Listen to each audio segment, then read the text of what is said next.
संसार में संबंध बहुत ही महत्वपूर्ण होते हैं। अब प्रश्न ये उठता है कि संबंध कैसे होने चाहिए। संबंध शब्द के प्रारंभ में ही सम शब्द आता है। सम अर्थात समानता। तो किसी के साथ संबंध निभाते हुए इतना मत झुकिए कि उठने के लिए किसी के सहारे की आवश्यकता पड़ जाए। स्मरण रखिएगा, जो झुकाना चाहे वो कभी संबंध निभा नहीं पाएगा।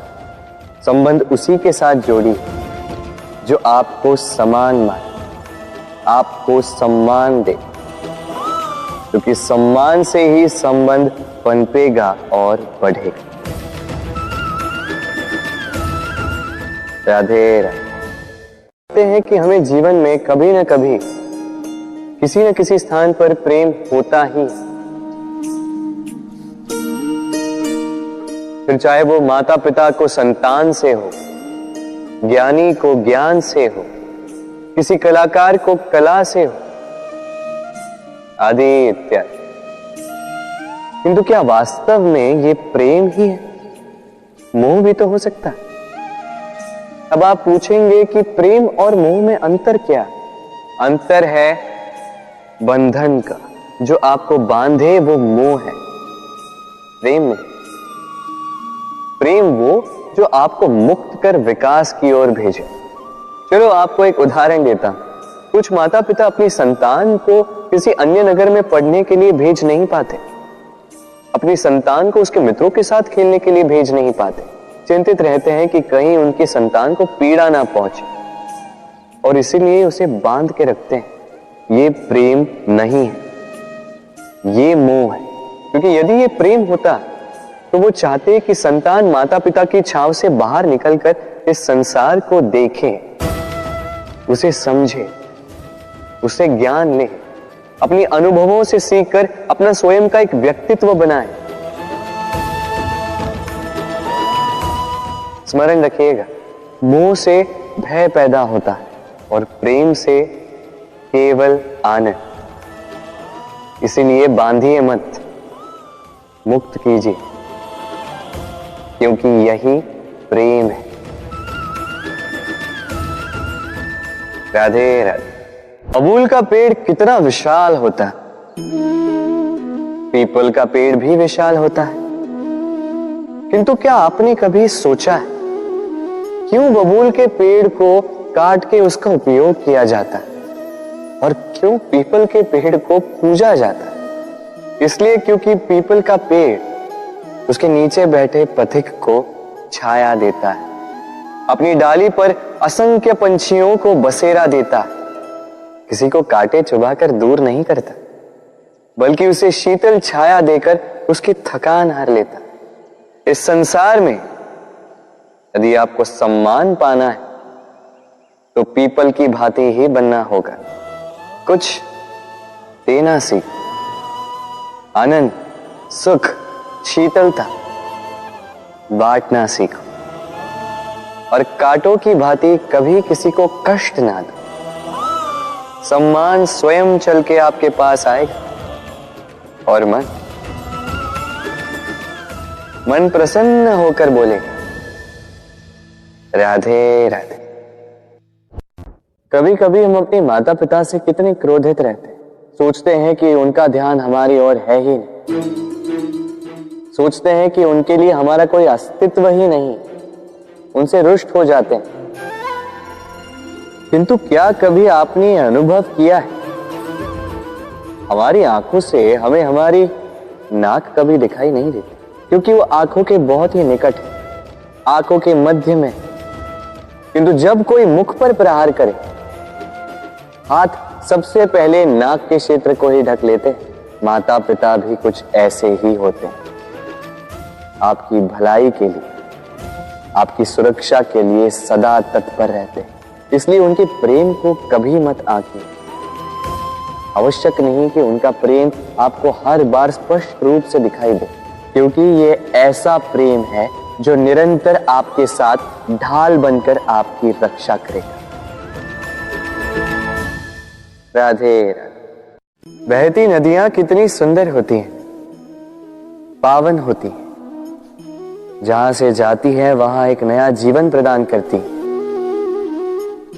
धरा को सींचती, अकाल को दूर रखती, और कदाचित इसीलिए नदी को मां समान पूजा जाता है। किंतु क्या कभी आपने सोचा है कि नदी जन्म कैसे लेती? क्या ये प्रारंभ से ही इतनी विशाल और वेगवती होती है? नहीं, वर्षा की छोटी छोटी बूंदें गिरकर मिलती एक सूक्ष्म धारा बनाती। ये धारा पर्वतों के हिम को काटते हुए, स्वयं में पिघलाते हुए, जल प्रपातों से गिरती, चट्टानों से टकराती और फिर जाके नदी बनती। इसी प्रकार ऐसे ही सीधे सीधे कोई महान नहीं बन जाता। छोटे छोटे प्रयास मिलकर एक विशाल व्यक्तित्व बनाते। इसलिए जीवन में प्रयास करते रहिए, अस्तित्व अपने आप ही बन जाए। राधे राधे। सीमा होती कठिनाइयों की, पीड़ा की, संकट की, अंधकार की भी। यदि किसी की सीमा नहीं होती तो केवल कड़े परिश्रम की। आपने देखा तो होगा, रात कितनी भी काली हो, सितारे परिश्रम से उससे लड़ते रहते और अंत में सवेरा आ ही जाता। आंधियां पंछियों के बसेरे को तहस नहस कर देती, किंतु पंछियां अपने परिश्रम से उसे पुनः बना ही लेती, क्योंकि सीमित को असीमित से हारना पड़ता और परिश्रम असीमित। राधे राधे। महत्ता को पहचानते, समय ही हमें बनाता है, समय ही हमें नष्ट कर देता है। कभी समय ठीक चलता है तो कभी बहुत ही खराब समय आता है। विचित्र बात यह है कि हम फिर भी समय को ही नष्ट करते हैं। स्मरण रखिएगा, समय केवल जाता है, कभी आता नहीं। इसलिए समय की प्रतीक्षा में समय व्यर्थ ना करें। जो भी करना है आज अभी इसी क्षण प्रारंभ करें। फिर चाहे वो किसी को सुख देना हो या स्वयं को बदलने का प्रयास करना हो, कुछ भी हो, विलंब ना करें, क्योंकि समय उसी का साथ देता है जो समय का सम्मान करता है। राधे राधे। मीठा पानी सबको भाता, परंतु खारा पानी किसी को नहीं भाता। अब सोचने वाली बात यह है कि मोती समुद्र की गहराइयों में ही बनता है। खारे पानी के मध्य में रहकर, हर क्षण भक्षकों से टकराकर, अपने अस्तित्व को दांव पर लगाकर ही सीप मोती प्रदान कर पाती। कभी सोचा है क्यों? क्योंकि बिना संकटों का सामना किए, बिना विषम परिस्थितियों में उलझे आपको सुख प्राप्त नहीं होगा। इसलिए निडर होकर संकटों का सामना कीजिए और मेरे साथ प्रेम से कहिए, राधे राधे। हम सब के जीवन में कभी न कभी पत्थरों का योग होता ही है। ये संसार हम पर कभी न कभी पत्थर बरसाता ही है। कभी हमें बुरा समझकर, कभी हमें असफल मानकर, कभी हमें बुद्धिहीन मानकर। कारण बहुत सारे हैं, किंतु इन पत्थरों से हमें चोट खानी है या नहीं, ये हमारे हाथ में है। या तो आप इन पत्थरों से चोट खाकर आंसुओं में डूबे रह सकते हैं, या यदि आप चाहें तो इन पत्थरों से सेतु बनाकर समस्या का सागर पार कर सकते हैं। निर्णय आपका। ये पत्थर प्रतीक है हमारी निंदा का, हमारी आलोचना का। जो इस आलोचना को नकारात्मक ले गया वो केवल कष्ट ही पाएगा, और जिसने इस आलोचना को विकास का आधार बना लिया वो सफलता के शिखर चढ़ेगा। इसलिए स्मरण रखिएगा, आलोचना आपका शत्रु नहीं, आपका सबसे बड़ा मित्र है।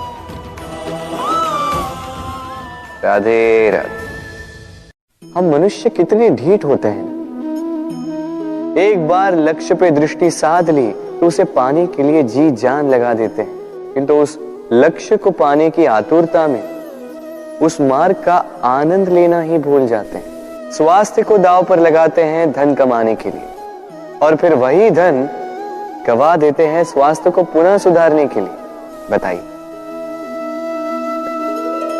देखिए, चाह बुरी बात नहीं है, किंतु चाह को पूर्ण करने की चाह में उस मार्ग का आनंद लेना भूल जाना, ये तो मूर्खता। कभी कभी पूर्ण पाने की चाह में व्यक्ति सब कुछ गवा देता है, भूल जाता है कि आधा चंद्रमा अधिक सुंदर होता है। जो नहीं है उसे पाने का प्रयास आप अवश्य कीजिए, किंतु जो है उसका संपूर्ण आनंद लेने में वंचित मत रहे।